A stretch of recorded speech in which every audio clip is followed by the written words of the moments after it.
ओम ओम शांति। शांति। ओम ओम शांति शांति भाई। भाई जी। भाई जी, आज की मुरली में परम पिता परमात्मा शिव बाबा ने जो उनके महावाक्य रोज आते हैं, हम लोग सुनने जाते हैं और अपने जीवन में उतारने की कोशिश करते हैं।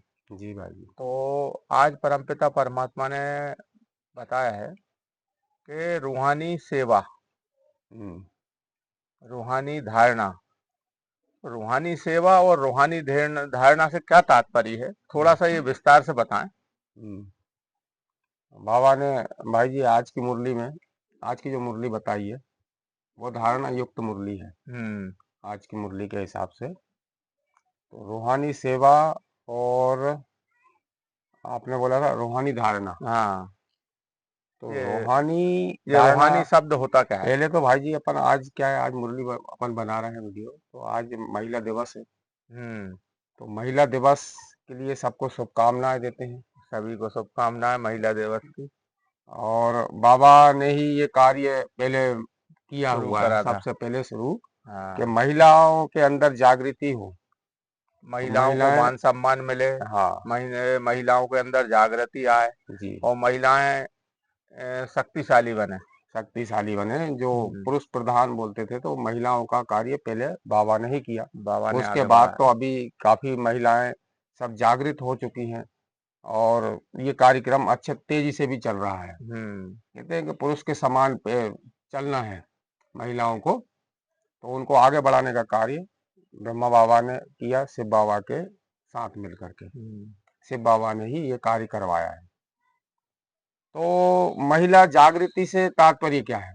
हाँ। महिला दिवस तो मनाते हैं हम लोग, लेकिन महिला जो दबी कुचली सी पड़ी हुई थी पहले, जो जिसको कोई आगे अबला बोलते थे जिनसे। अबला बोलते हम्म। थे, जिसको कोई आगे नहीं करता था हर कार्य में, उसका कार्य बाबा ने करवाया। और जागृत करने का मतलब ये होता है कि वो जो महिला देह अभिमान में पड़ी हुई थी, कि वो अपने आप को देह समझ रही थी, वो देह ना समझते हुए महिला अपने आप को आत्मा समझे। आत्मा मतलब पुरुष होती है, पुरुष समझे अपने आप को, कि हम्म। पुरुष के समान हर कार्य में वो कार्य करे।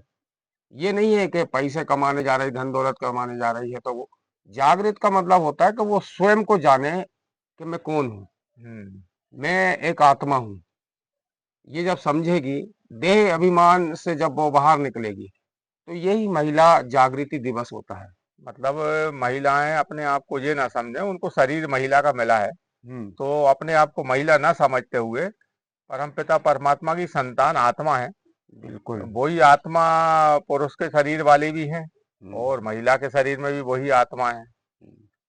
हमने एक बार और बतलाया था आपको, इस बारे में चर्चा करी थी, कि जो महिला समझती है अपने आप को, तो वो महिला कौन है? पुरुष का जो शरीर है वो क्या महिला नहीं है?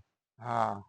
हाँ, क्योंकि ये बताया था ये आपने। बतलाया था कि 5 तत्वों का जो शरीर होता है, 5 तत्वों का जो शरीर है, वो 5 तत्व प्रकृति के द्वारा बने हुए हैं।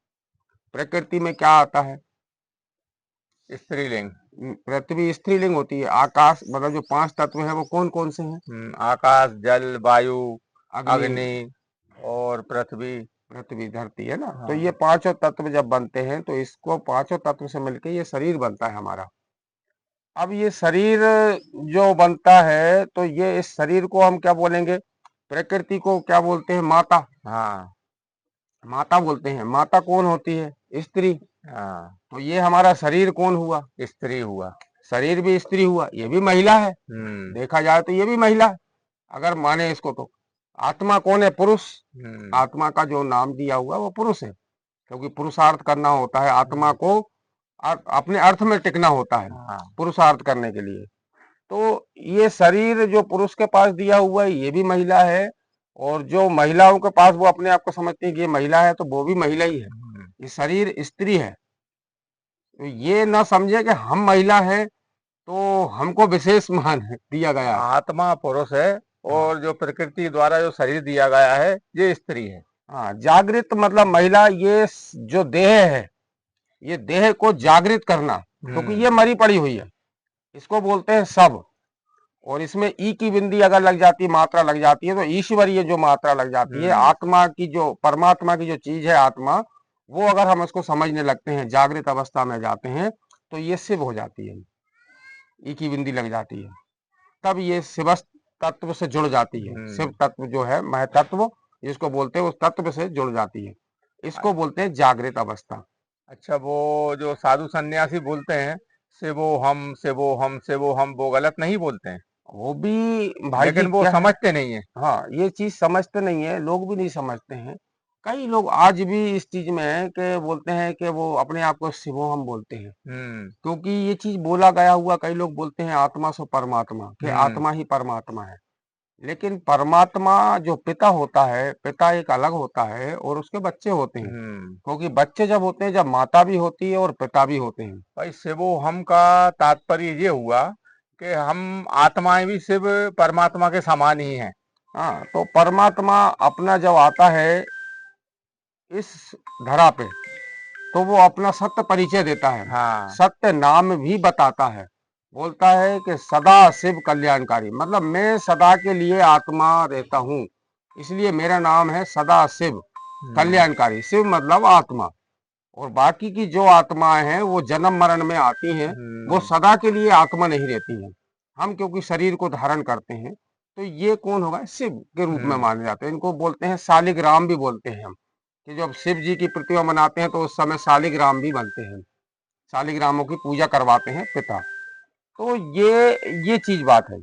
अब बाबा ने मुरली में बताया है कि रूहानी धारणा, हम्म। रूहानी धारणा। रूहानी धारणा तो और रूहानी सेवा, हाँ, ज्योति सेवा धारणा का। मतलब होता है धर्म, हम्म। धारणा मतलब होता है धर्म। धर्म को हम अलग अलग जगहों पे ले गए हैं। हम्म। धर्म से तात्पर्य ये है कि जब हम कोई कार्य करते हैं, रूहानी रह करके, आत्मिक रूप में रह करके कार्य रूहानी का करते हैं। तात्पर्य, रूहानी उर्दू शब्द है हाँ, और हिंदी शब्द है उसका आत्मिक।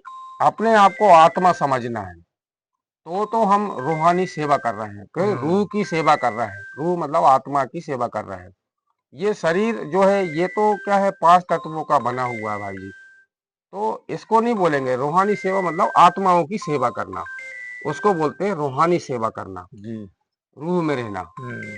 अपने आप को। और अभी क्या है, हर व्यक्ति ये सोच रहा है कि मैं महिला हूं तो मुझे रिगार्ड मिलना चाहिए, हम्म। मुझे ये मिलना चाहिए, मुझे मान सम्मान मिलना चाहिए। मान सम्मान की भूखी रहती है आज। ये धारणा मतलब जो धर्म हमारा सनातन धर्म, एक बार और बतलाया था आपको कि सनातन धर्म क्या है। सनातन धर्म हमारा आत्मा का धर्म है। हम्म। जो व्यक्ति अपने आप को आत्मा समझे, जो व्यक्ति अपने आप को रूह समझे, रूहानी समझे, नूर समझे, वो व्यक्ति सनातनी है, सनातन धर्म है। धारण को किया हुआ उसने, मतलब आत्मा को धारण किया हुआ है उसने, मैं आत्मा हूँ। यही हमारा धर्म है, सनातन धर्म। और बाकी अगर हम शरीर समझते हैं, अपने आप को देह में समझते हैं, तो ये हमारा धर्म नहीं है। देह के धर्म तो अनेक अनेक बहुत आपने बना देखे हैं, रखे हैं लोगों ने। बनाए हुए हाँ, हैं। हाँ। सनातन धर्म सत्य जो देह सनातन के धर्म है, धर्म यही बना रखे क्योंकि हैं कि आत्मा कोई। का कभी भी विनाश नहीं होता है, ऐसे ही सत्य सनातन धर्म का विनाश नहीं होता है। कोई हिंदू बोल रहा है अपने आप को, कोई हाँ, मुस्लिम बोल रहा है, कोई ईसाई बोल रहा है, कोई सिख बोल रहा है, कोई क्रिश्चियन बोल रहा है, कोई अपने आप को जैन बोल रहा है। ये धर्म शरीर के हैं। ये धर्म शरीर के हैं भाई आत्मा जी, का एक ही धर्म होता है, वो है सनातन। सनातन धर्म। क्योंकि सनातन स्वयं आत्मा है। हम्म। आत्मा को अगर नस्वर, समझेंगे तो आत्मा सनातन है। नस्वर है और उसका हाँ, धर्म भी नस्वर, मतलब हाँ, सनातन है। इसीलिए बोलते हैं कि आदि से भी अंत, जिसका कोई अंत नहीं हो, वो सत्य सनातन है। और इस धर्म को हर प्रत्येक व्यक्ति मानता है। क्यों मानता है? क्योंकि क्योंकि हर सब में आत्मा हर व्यक्ति के है। अंदर आत्मा है, अलग अलग रूह में। आप रूह हाँ, बोल दो, सोल बोल दो, कुछ भी बोल दो, और सब आत्मा जब एक तक। परम पिता परमात्मा की संतान है। हाँ, तो ये महिला दिवस का मतलब तात्पर्य समझे भाई जी, के जी। जागृत होना है, अपने आप को आत्मा समझना है, ना कि अभी भी वो पुरानी देह हाँ, वो समझना है। देह समझना वो जिसको गलत है। बाबा ने आज मुरली में बतलाया था कि महावीर, महावीर जब भी कोई मंदिरों में जाते हैं तो महावीर मंदिरों में, हनुमान के बारे में बोला हाँ, था। महावीर हनुमान के बारे में बतलाया कि कभी मंदिरों में कोई सेवा कर सकते हो आप अच्छे से, कि ये हाँ। लक्ष्मी नारायण कैसे बने। इनकी बायोग्राफी भी आप समझा सकते हो, क्योंकि परमपिता परमात्मा ने आप बच्चों को ये ज्ञान दिया हुआ है। तो इस ज्ञान को आप विस्तार से आगे बढ़ा सकते हो। और जो देही अभिमानी लोग हैं, जो अपने आप को महिला और पुरुष समझे हुए हैं, वो वहां मंदिर में कौन मिलेगा? वही मिलेंगे वही। जो देही अभिमानी है। तो हनुमान को देह अभिमान मतलब उसने अपने मानों को हनन किया है, तो इसलिए दिखाते हैं कि मंदिरों में जाकर के बैठे और जहाँ जूते चप्पल थे वहां बैठे हुए। हाँ तो जूते चप्पल से तात्पर्य ये है भाई जी, कई लोग तो ये समझते हैं वाकई हनुमान जी वहां जूते चप्पलों के हाँ पास हाँ, बैठते हैं। नहीं। सेवाधारी थे वो, सेवा हाँ मतलब ये कि आत्मा की सेवा करते थे, रूहानी हाँ सेवा करते थे वो। तो जो देह अभिमानी में बने बैठे हुए हैं, जो देह अपने आप, इसको जूती बोलते हैं, हाँ, शरीर जो बोलते हैं, चमड़े महिला की ये चमड़े की चमड़ा है, जूती। चमड़े की जूती है ये। तो इन जूतियों को अपने जूती के भान से हटाना, हाँ क्योंकि जब तक जूती के पास नहीं जाओगे, जूती जमेगी कैसे एक जगह पे, सही लाइन में कैसे आएगी हाँ, कि भाई तुम कौन हो, आत्मा हो। तो इनके बीच में जाके बैठना, जो देही अभिमानी लोग हैं, जो अहंकारी लोग हैं, जो विकारों में ग्रस्त हैं, वो मंदिरों में आज वो भी बैठे हुए हैं। तो उनके बीच में जाकर के हनुमान जो होते थे वो उनके बीच में बैठते थे और हम्म। परम पिता परमात्मा का ज्ञान देते थे कि श्री राम आ गए हैं, राम आ गए हैं, राम आ गए हैं। मतलब जो अपने समझो, को शरीर समझ के पूजा पाठ में लिप्त थे, उनके बीच में जा करके राम हनुमान का जी परिचय बैठते हैं देते थे। और सत्य राम का परिचय देते थे कि जी, परमपिता परमात्मा ईश्वर राम जी हैं। हाँ, दाता राम जो हाँ, है वो उनका परिचय देते तो थे वो वहां पे इसलिए हनुमान। उनका नाम हनुमान पड़ा है। ये अपने सेवा मान है। सम्मान की उनने कभी इच्छा नहीं की। इसको रूहानी हम्म। सेवा बोलते हैं। तो व्यक्ति ये समझ जाता है कि हनुमान जी मंदिरों के बाहर जाके बैठते थे, वो हाँ, जहाँ जूतियों, जूते वो चप्पल वाले रखते जूते हैं जो वो। लौकिक में जो बनाए हाँ, हुए हैं वो। लेकिन ये चमड़े का जो शरीर होता है चमड़े ना, के जो यही जूते जूती हैं, कहलाता है। इनके बीच में जाके बैठते थे हनुमान जी। हाँ, इन लोगों के बीच में जाकर के बैठते थे और उनको परमात्मा का, सत्य राम पर का ज्ञान उनको परिचय भी बतलाते थे, देते थे। परिचय देते थे। और जहाँ पे सत्य राम का कीर्तन होता था उसको ध्यान से सुनते भी थे। हाँ, ये समय है हाँ वो उसका। और रूहानी जो सर्विस है, वो सर्विस भी यही है कि हम आत्मा के बारे में परिचय देते हैं। आत्मा दूसरों, हम स्वयं को आत्मा समझें, तो परमात्मा से जो ज्ञान हमको मिला हुआ है, वो ज्ञान हम सब सभी लोगों में, आत्माओं को मिले। सभी आत्माओं तक फैले। वो अपने आप को, आज जो देही अभिमानी बने हुए हैं, वो अपने आप को आत्मा समझें, ना कि ये शरीर समझें। आज महिला और दिवस है तो महिला ना एक समझें। एक चीज और बोलना चाहता हूँ भाई जी, कि जब तक अपने आप को आप शरीर समझेंगे तो ये सांसारिक जो दुख हैं वो उससे आप हैं, छूट नहीं सकते, और ग्रहण लगा वो हुआ है दुख, ये। भय, चिंताएं, ये सब लगी रहेंगी। हम्म, और जिस दिन अपने आप को आत्मा समझ के कार्य करते रहेंगे तो हर चीजों से मुक्त हो जाएंगे, भय से, चिंताओं से, दुखों से। क्योंकि आत्मा को तो ना तो मरने का भय, ना हम्म। मान अपमान का भय, ना किसी लौकिक